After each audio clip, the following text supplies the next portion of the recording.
Here we go again.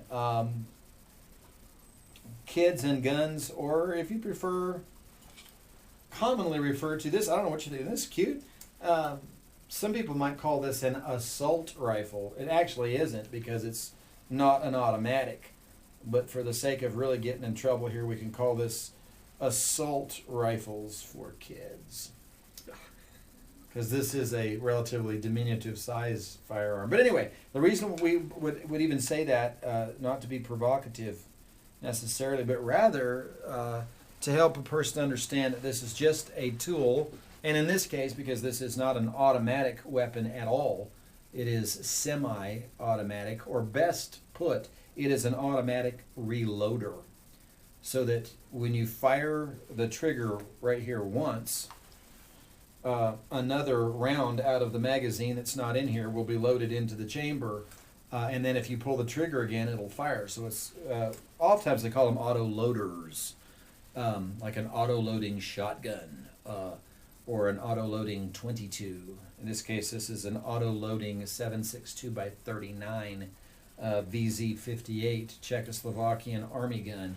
Loosely modeled after the Kalashnikov AK-47, but a better gun.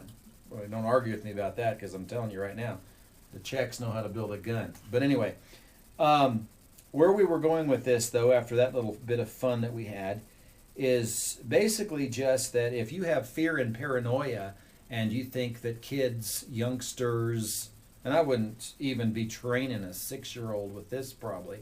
I might back them up and let them fire it a couple times. But the recoil would be a little much on a little bitty person. But you say you got a teenager.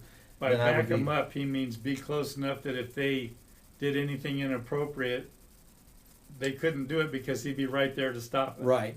And we could get into this as far as training, but what I would do would be right behind the child and have my arm right here beside the gun. So if they tried to swing the gun to point the muzzle somewhere it should not be, I'll bat that thing right down to the ground in a second, and some things like that. Because I know not too long ago there was a case where I believe a gentleman was letting a little girl handle probably an AR-15, and she got to popping the thing. It might have been an auto, though. It might have had an M16.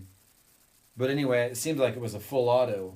But whatever it was, the muzzle lifted with the firing, and she wound up shooting him and some other people. It was a bad deal. That was not wisdom. So we would control that. But anyway, the thing is, this is just a regular gun.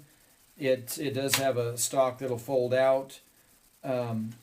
Nice little, well, we can't get into all the mechanics of the gun, but the thing is, it's just a tool. It's just a little machine, and kids can take these things apart. My son here did just a while ago. He knows more about it than I do. That's dangerous, but he does. Dangerous for me, because, now how'd you do this? Yeah. Oh, you push that forward, brother. Well, I'll briefly, here we're doing great. We'll briefly hand this over to my son to, okay, it didn't really have to happen. It doesn't, I could get the pin back in here. That's a great demonstration. We're going to have to cancel this one. But anyway, it's still working. Where are we at? Oh, if your youngster knows how to take this apart and put it back together, kind of covered this, has great familiarity with it, he will be a lot, or she will be a lot safer than if she treats it like a rattlesnake and runs the other direction. Yeah. There's a certain level of familiarity that it takes away the curiosity. It shows how to be safe. I mean, there's no movement that he did there that would have fired the gun. You guys that don't know guns, you're afraid of just like that, and it's going to blow up and everybody's going to die. But if you learn to handle it, you know that it's not that crazy. And I kind of emphasize if you train them, they take away the curiosity of the unknown. You give them the knowledge, so now it's a known, so they know how to deal with something. The first example I think of with my daughter is I was building a new house. had to clear the land some. So I knew that part of it was going to be using an axe to take some of the limbs off a tree I cut down. I knew she was going to see me with the axe and think, oh, that's cool, because she's that kind of kid. She likes to learn new things. So my step wasn't, oh, don't you ever come near the axe. It's, come here, let me show you how this works. Let me show you how to swing it so that when you do, you won't cut your leg off. You know, there's some very basic things that you can do. And so then I let her chop some of the limbs off of that tree after I showed her how to be safe, and I supervised her first steps. And then I stood back and let her go at it. And after about 5 minutes, honestly, I don't know if she ever wanted to see an axe again. It's a lot more work than it is fun. But the curiosity and the unknown factors is gone at this point. Well, and she knows how to be safe with an axe. That's the real bottom line.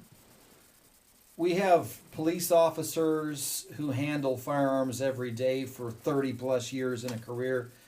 We have soldiers that handle far more lethal type, infantry style firearms, M16 now, than this, their whole career, all the time. And they don't kill themselves or potentially anybody else unless they're in battle somewhere. So the firearm itself is not the problem. It's the ignorance of those handling it, if you're talking about safety. Or in the case, if you really want to talk about criminal type people having firearms, well, they should never have had them anyway. So if you don't feel like your kid's a criminal, then you should train them how to use a firearm safely, and maybe they'll get to protect themselves or you from criminals at some time in your life. God forbid you'd have to, but if you did, hopefully they know how to handle one of these.